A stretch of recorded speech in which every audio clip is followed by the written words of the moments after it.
جیب میں پیسے نہیں، نماز کے بعد یہ سورت پڑھیں، غیب سے ایسا بندوبست ہوگا کہ پیسوں کی بارش شروع ہوگی۔ بسم اللہ الرحمن الرحیم۔ محترم ناظرین، السلام علیکم۔ ناظرین، اگر آپ اس وقت مالی مشکلات کا سامنا کر رہے ہیں یا جیب میں پیسے نہیں ہیں تو پریشان ہونے کی ضرورت نہیں ہے، کیونکہ اس کے لیے اسلام میں بہت سے طریقے ہیں جن کو ہم پڑھ کر اللہ کی رضا اور برکت حاصل کر سکتے ہیں۔ آج کے اس وظیفے میں نماز کے بعد ایک خاص سورت کو آپ نے پڑھنا ہے جو رزق کے حوالے سے میں آپ کو بتا رہا ہوں۔ یہ سورت آپ نے ہر نماز کے بعد پڑھنی چاہیے۔ یہ سورت اتنی خاص ہے کہ جو شخص بھی اسے دل سے اور نیک نیتی کے ساتھ پڑھے گا تو انشاءاللہ غیب سے اس کی زندگی میں ایسا بندوبست ہوگا کہ پیسوں کی بارش شروع ہو جائے گی۔ یہ سورت آپ کے رزق میں بے پناہ برکتیں لے کر آئے گی۔ اللہ تعالیٰ زندگی میں ایسے راستے کھولیں گے کہ آپ کو مالی مشکلات کا سامنا نہیں ہوگا۔ یہ سورت اتنی طاقتور ہے کہ ایک انسان جس بھی مالی پریشانی کا شکار ہو، اللہ کی رضا اور فضل سے اس کے لیے غیب سے راستے کھلنے لگیں گے۔ اس سورت کا اثر تبھی ہوگا جب آپ اسے دل سے اور پختہ ایمان کے ساتھ پڑھیں۔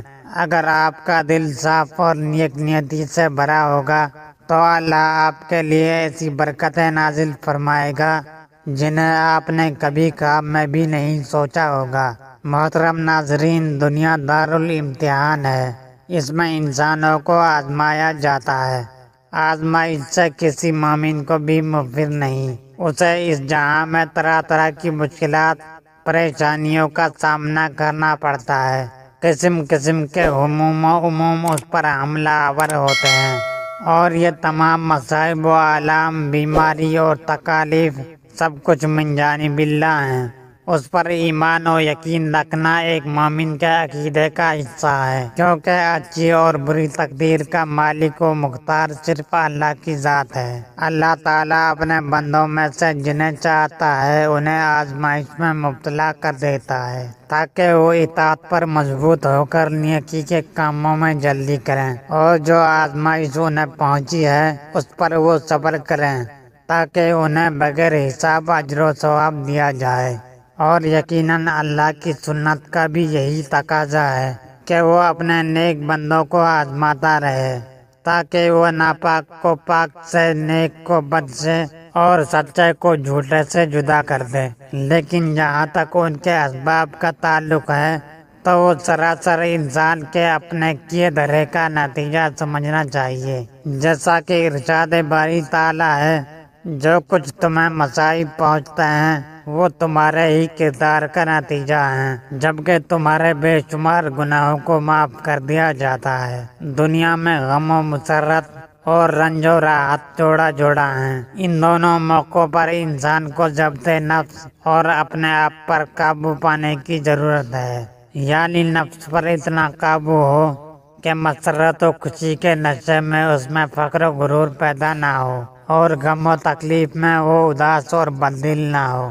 دنیاوی زندگی کے اندر انسان کو پہنچنے والی تکالیف میں مومن اور کافر دونوں برابر ہیں، مگر مومن اس لحاظ سے کافر سے ممتاز ہے کہ وہ اس تکلیف پر صبر کر کے اللہ تعالیٰ کے اجر و ثواب اور اس کے قرب کا حقدار بن جاتا ہے، اور حالات واقعات اس پر شاہد ہیں کہ مومنوں کو پہنچنے والی سختیاں، تکلیفیں اور پریشانیاں اور نوعیت کی ہوتی ہیں، جبکہ کافروں کو پہنچنے والی سختیاں، تکلیفیں اور پریشانیاں اور نوعیت کی ہوتی ہیں۔ مصائب، مشکلات، پریشانیوں اور غموں کے علاج اور ان سے نجات سے متعلق بہت سی احادیث اور صورتیں قرآن پاک میں موجود ہیں۔ کتاب و سنت میں پریشانیوں اور مشکلات کے حل کے لیے بہت سی خوبصورت تدابیر بتلائی گئی ہیں، جن پر عمل پیرا ہونے سے یقیناً انسان کی مشکلات اور پریشانیاں دور ہو سکتی ہیں۔ چند اہم تدابیر درج ذیل ہیں۔ دعا مانگنے کی وجہ سے اللہ تبارک و تعالیٰ انسان کے جمیع مصائب اور مسائل کو دور کر دیتے ہیں۔ قرآن مجید کے مطالعے سے یہ بات معلوم ہوتی ہے کہ انبیاء علیہ السلام بھی اللہ تبارک و تعالیٰ کی بارگاہ میں آ کر دعا کرتے تھے۔ چنانچہ اللہ تبارک و تعالیٰ نے قرآن مجید میں حضرت آدم علیہ السلام، حضرت نوح علیہ السلام، حضرت ابراہیم علیہ السلام، حضرت یوسف علیہ السلام، حضرت موسیٰ علیہ السلام، حضرت ایوب علیہ السلام، حضرت یونس علیہ السلام، حضرت سلیمان علیہ السلام، حضرت زکریہ علیہ السلام اور حضرت عیسیٰ علیہ السلام کی دعاؤں کا ذکر کیا ہے۔ اللہ تبارک و تعالیٰ اپنے انبیاء علیہ السلام کی دعاؤں کو سنتے رہے اور ان کی امنگوں اور تمناؤں کو پورا فرماتے رہے۔ دعا کی برکت سے حضرت یونس علیہ السلام کے غم اور حضرت ایوب علیہ السلام کی بیماری دور ہوئی۔ اسی طرح بڑھاپے میں اللہ تبارک و تعالیٰ نے حضرت زکریہ علیہ السلام کو دعا کی برکت سے جلیل القدر اولاد کی نعمت سے نواز دیا۔ نبی کریم صلی اللہ علیہ وسلم خود بھی بکثرت دعا مانگا کرتے تھے۔ اسی طرح آپ صلی اللہ علیہ وسلم نے اپنی امت کو بھی مختلف اوقات کی دعائیں سکھلائیں۔ سورہ اخلاص پڑھنے والے بیماریوں اور عداوتوں سے محفوظ رہتے ہیں، رشتوں میں اخلاص پیدا ہو جاتا ہے، مندہ چل رہا ہو تو کاروبار بڑھ جاتا ہے۔ جو سورہ اخلاص کا وظیفہ کرتا ہے اسے زندگی کی بڑی کامیابیاں مل جاتی ہیں۔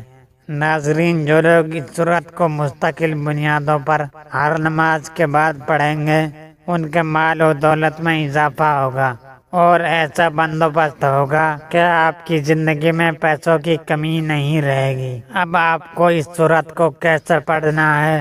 سب سے پہلے آپ نماز مکمل کریں۔ نماز مکمل کرنے کے بعد آپ نے درود پاک پڑھنا ہے۔ درود پاک پڑھنے کے بعد آپ نے ایک تسبیح یا رزاقو یا فاتحو اللہ کا یہ نام پڑھنا ہے۔ اس کے بعد آپ نے 11 مرتبہ اللہ کا ایک اور نام یا رحمانو پڑھنا ہے، اور یہ نام پڑھنے کے بعد آپ نے 21 مرتبہ سورہ اخلاص پڑھنی ہے۔ اس کے بعد آپ نے وہی درود پاک پڑھنا ہے جو عمل کے شروع میں پڑھا تھا۔ ناظرین، یہ وظیفہ ایک آزمودہ عمل ہے جو کسی بھی شخص کی زندگی میں رزق لاتا ہے۔ دعا ہے کہ رب کریم میرا سنانا اور آپ کا سننا اپنی بارگاہ الہی میں قبول و منظور فرمائے، آمین۔